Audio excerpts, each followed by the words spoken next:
Continuing how to sew on buttons, we will go back to the non-shank buttons.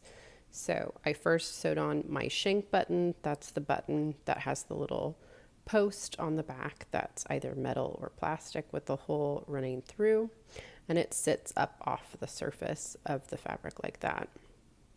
These are both non-shank buttons, both 2-hole and 4-hole.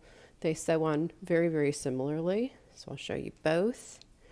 I'm going to begin sewing by again going to the back side of my garment and putting my needle through the spot where I'd like my button to sit.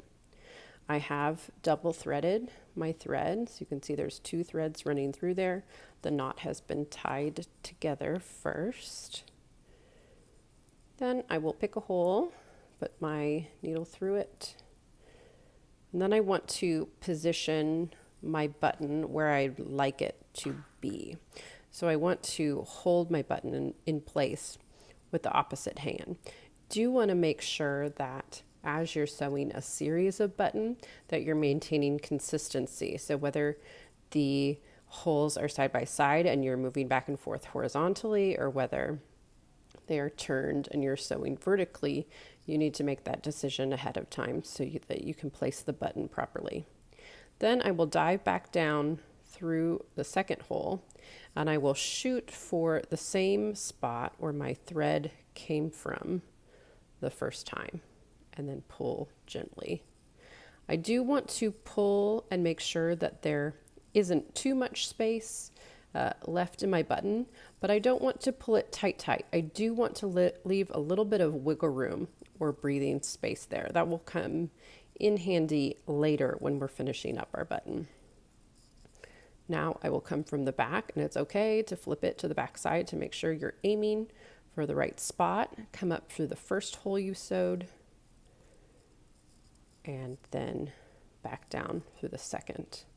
So it is similar in a lot of ways to sewing on the shank button, that you're going up through the fabric, across the button, and down again into the fabric, only I'm doing it through 2 separate holes instead of that shank.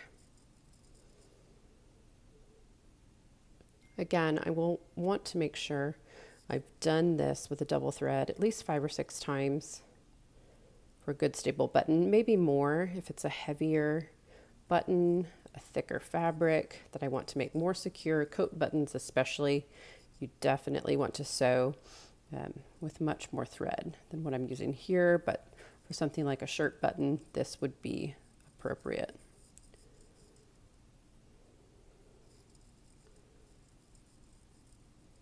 Again, I'm concentrating that thread on the back side so that it's all sort of in the same location. This will help keep my button and my garment neater.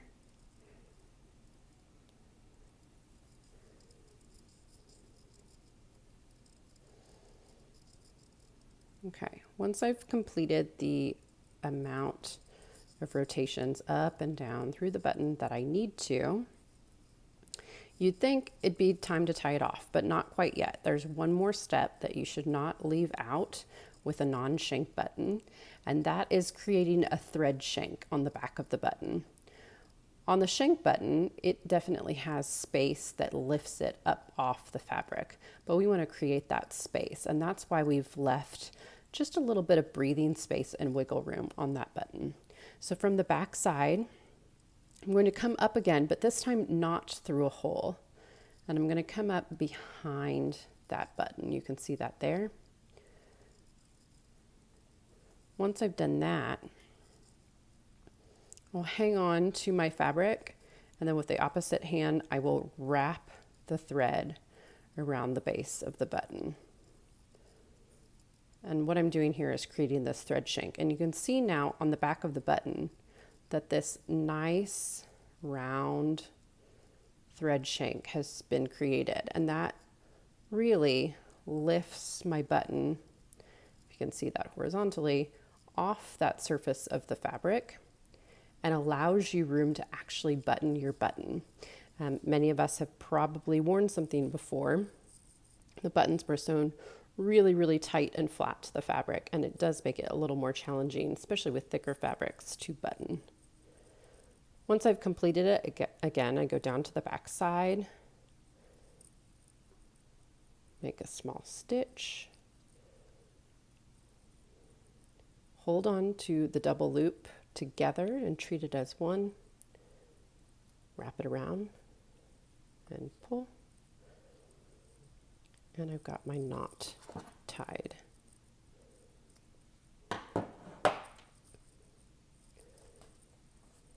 So that is our non-shank button. This is also a 2-hole button. This is a 4-hole button that functions much in the same way.